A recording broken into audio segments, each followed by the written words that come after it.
Long History's Random UK Prime Minister of the Week. Number 26. Edward Smith-Stanley, the opposer. He was Prime Minister 3 times, in 1852, then from 1858 to 1859, and following that from 1866 to 1868. Welcome to Long History's Random UK Prime Minister of the Week, and welcome to the 1850s and 1860s. This was the time when Edward Smith-Stanley had his 3 brief tenures as Prime Minister. He was better known as the Duke of Derby, and he's not actually one of the more famous of the Victorian Prime Ministers. However, he stands out for a number of reasons. He was the richest man ever to be Prime Minister, particularly until Rishi Sunak came along, and actually by some calculations he still counts as the richest Prime Minister ever. He was the first Prime Minister to hold the office on 3 separate occasions, although none of them would last for a long time. He's one of only 3 Prime Ministers to have served 3 times in this way, the others being Stanley Baldwin in the 1920s and 30s, and Robert Gascoigne Cecil, the Marquess of Salisbury, between the 1880s and the 1900s. Although he was Prime Minister so many times, he's actually more notable as an opposition leader and as leader of the Conservative Party during its formative years.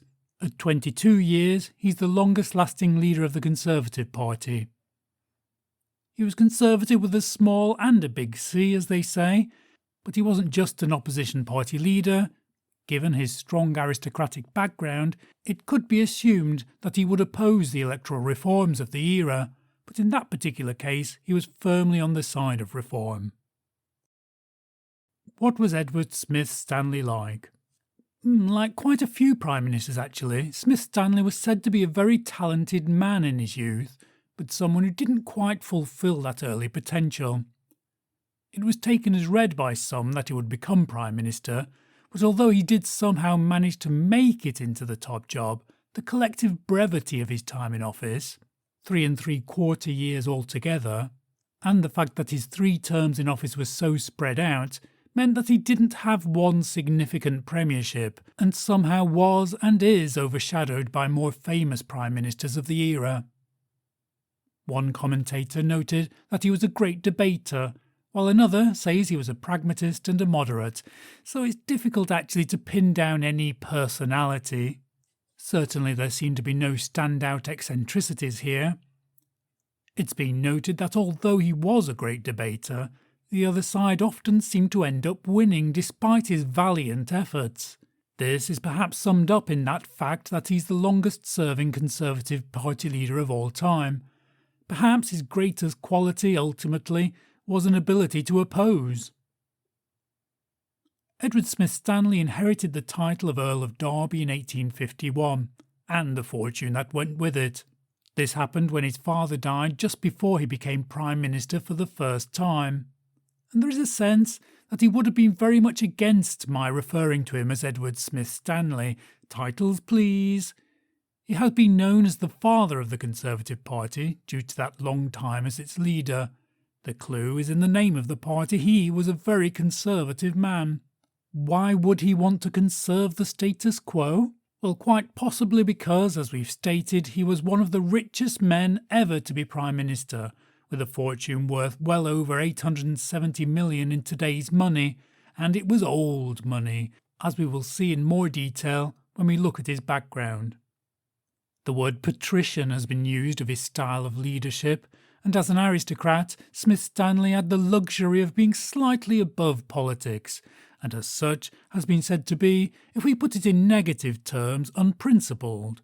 But this can also be taken to mean that he had no need to follow any extreme ideology. There were many transformational changes in the country between 1852 and 1866, the years when Smith-Stanley had his 3 premierships. The politics and the country was changing, and Smith-Stanley was the opposer, serving as the counterweight, promoting civility and order during times of transformational change. He didn't resist all change. We'll look at his conservative viewpoint throughout this episode. What was the historical background? In 1832, reforms were put in place that would transform the UK. The vote was extended to a wider range of men, and industrial centres were given representation for the first time. In response, the two political groupings in 1832, the Whigs and the Tories, quickly evolved. The Whigs eventually became the Liberals, and the Tories became the Conservatives, with, of course, lots of shuffling between the two sides. Politics is never as simple as I'm making it out here.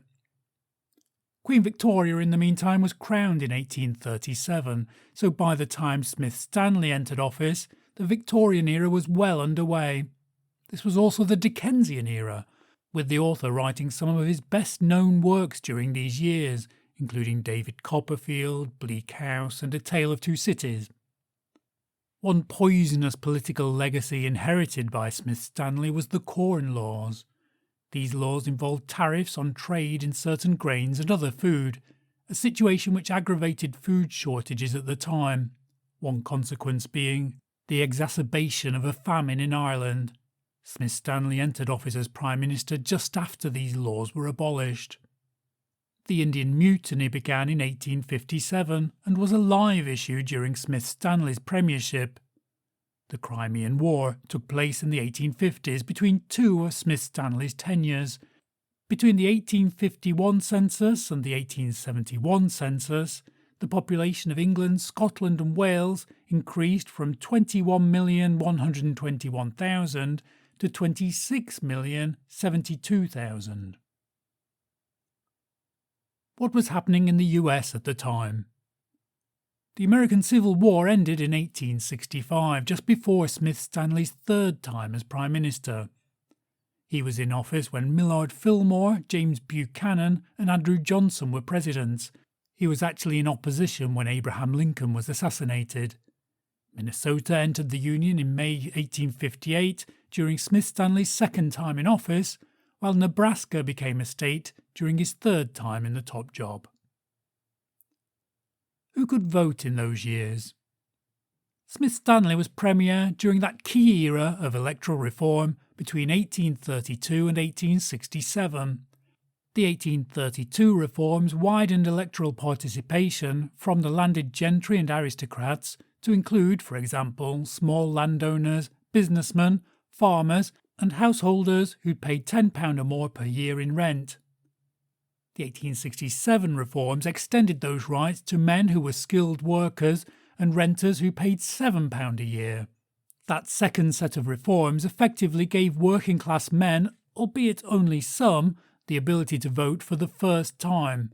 However, when Smith-Stanley was leader, that second set of reforms still hadn't taken place, and Smith-Stanley had specifically benefited from the old system that was abolished in 1832, as we'll see.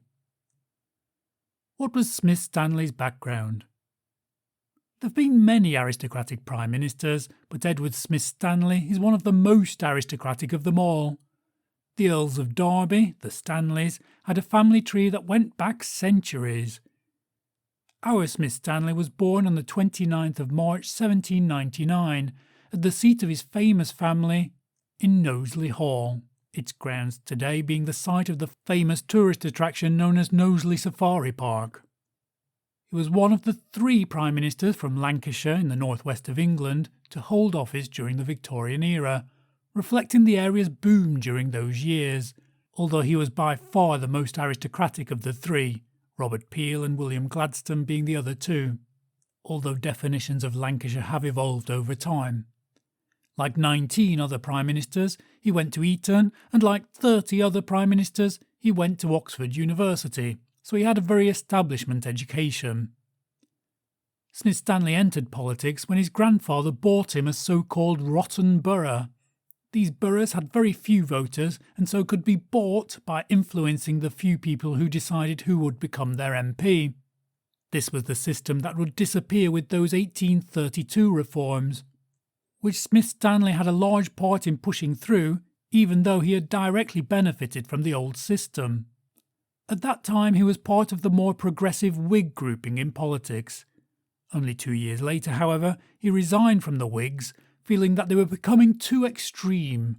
He wanted to stay in the centre ground of politics. By 1841, he'd become a member of a new party which had emerged from the political manoeuvrings of the time. This party was the Conservative Party, which had evolved from the Tories. A much more famous Prime Minister, Robert Peel, was the head of the party at that time. In the early 1840s, when Peel entered office as Prime Minister, he'd promised to consolidate the sweeping changes of the previous decade. He said he'd consolidate them, but crucially, he also said he would undertake no further major reforms until those changes had bedded in. Although Smith-Stanley agreed on that point, eventually Smith-Stanley would disagree with Peel on another fundamental issue, those Corn Laws. Peel wanted the catastrophic laws to be repealed. At the centre of the establishment that benefited from those laws, however, Smith-Stanley opposed their repeal. This split the Conservatives, even though it had only just come into existence. The government fell, letting the Whigs into power under John Russell.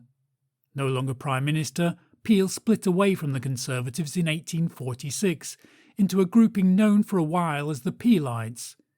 This left Edward Smith-Stanley in the remaining more conservative Conservative Party. Attempts to reconcile the different factions failed apparently, in part due to Smith-Stanley's arrogant manner. He married Emma Bootle Wilbraham in 1825 and had 3 children, 2 sons and a daughter. How did Edward Smith-Stanley become Prime Minister? He was never actually Prime Minister with a majority. His 3 governments all arose because other governments fell, and he was the opposition leader at the time, meaning that he was given the opportunity to run the government when another government fell and was no longer able to run the country. The first time this happened, John Russell had been Prime Minister of a Whig administration, which had failed due to its own internal fighting. When Russell resigned, Smith-Stanley was asked to fill the void with a minority administration. Due to the era's political realignments, it was proving impossible to forge stable alliances. Even after a relatively successful general election, Smith-Stanley's first government fell after just 300 days. His second administration began just over 5 years later, in February 1858, after another opposition collapse, this time with Henry Temple, Lord Palmerston, resigning his post as Prime Minister. Smith-Stanley's second premiership lasted almost 1 year and 4 months. It was another minority administration, built on shallow foundations which quickly fell apart. A general election was held, and the newly emerging Liberal Party gained a majority in the election that took place.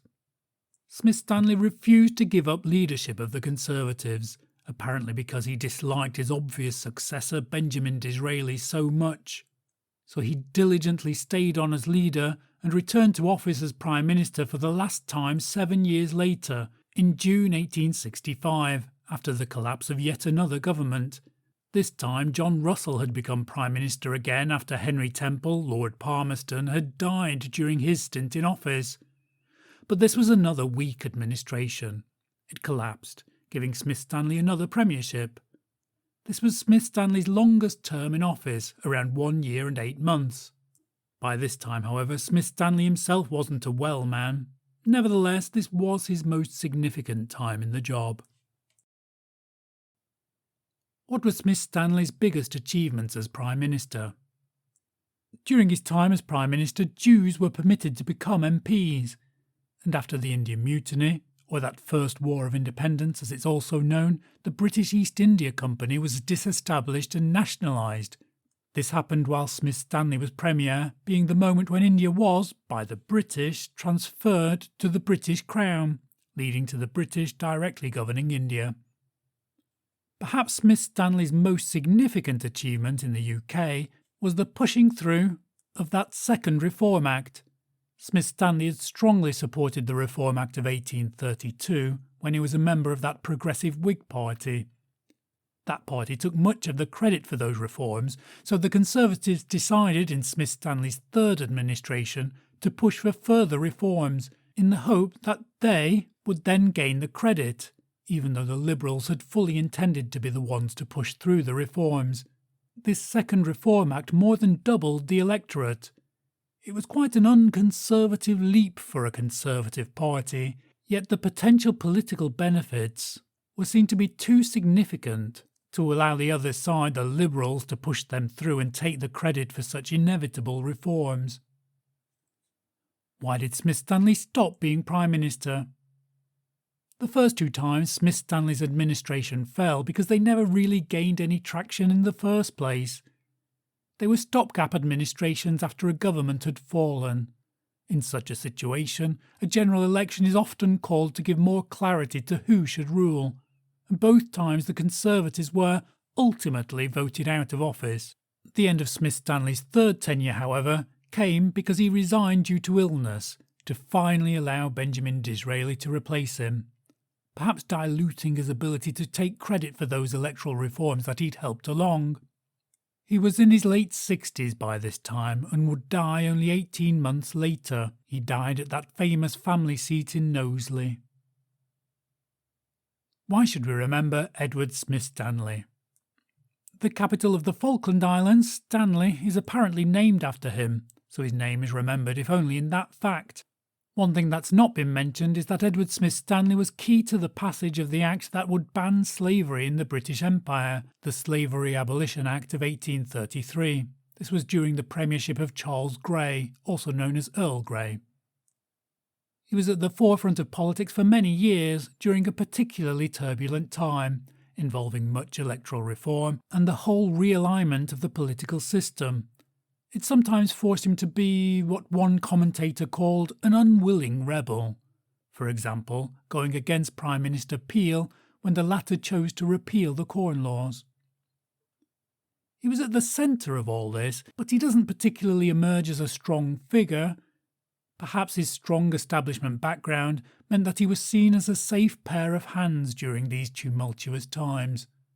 As such, despite being a default Prime Minister 3 times, he didn't stand out as a great reformer himself, despite the fact that he had a hand in many of the reforms of the time. He never seemed quite to be the protagonist of events, however, with more famous men, Charles Grey, Earl Grey, Robert Peel and Benjamin Disraeli mopping up the plaudits for electoral reform and the emergence of new parties. Nevertheless, a notable fact is that he gave £10,000 for the relief of the poor when the workers of Lancashire's cotton industry were affected by the American Civil War.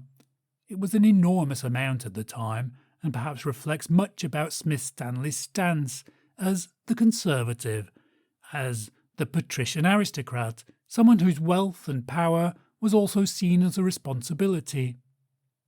Although a political titan at the time spent in opposition doesn't ultimately gain many points in historical rankings, and he was generally said to be a passive opposer, someone who liked to sit and wait to let the people in power make the mistakes, rather than vehemently attacking them, a tactic used in more recent times by Keir Starmer, who watched as the Conservatives tore themselves apart before himself gaining a huge majority. Smith-Stanley's tactic, however, didn't gain him a majority and only led to brief administrations. History likes a struggle to get to the top, and Smith-Stanley did not struggle. If there's no story of struggle, maybe winning a war in office can help, but Smith-Stanley isn't credited with any such victory. He seems to have been a very talented man, but that doesn't always map to becoming one of the more outstanding prime ministers. Nevertheless, he was also leader of the Conservative Party, consolidating this new party as a force in politics at the time when the tectonic plates were shifting. He helped, therefore, to give his party that moderating stability that would lead it to be a major political force for the decades and centuries to come. Thank you for listening to this episode of Long History's Random UK Prime Minister of the Week. Edward Smith-Stanley doesn't stand out as a personality, but there are a few records there, those 3 times as Prime Minister, his debatable record as the richest Prime Minister ever, along with pushing for electoral reform and being the man at the top when the British decided they wanted to govern India directly. He seems to have stood out more as an opposition leader than as a Prime Minister, hence the title, The Opposer, of this episode. This was Random UK Prime Minister of the Week, number 26, Edward Smith-Stanley, The Opposer. Goodbye.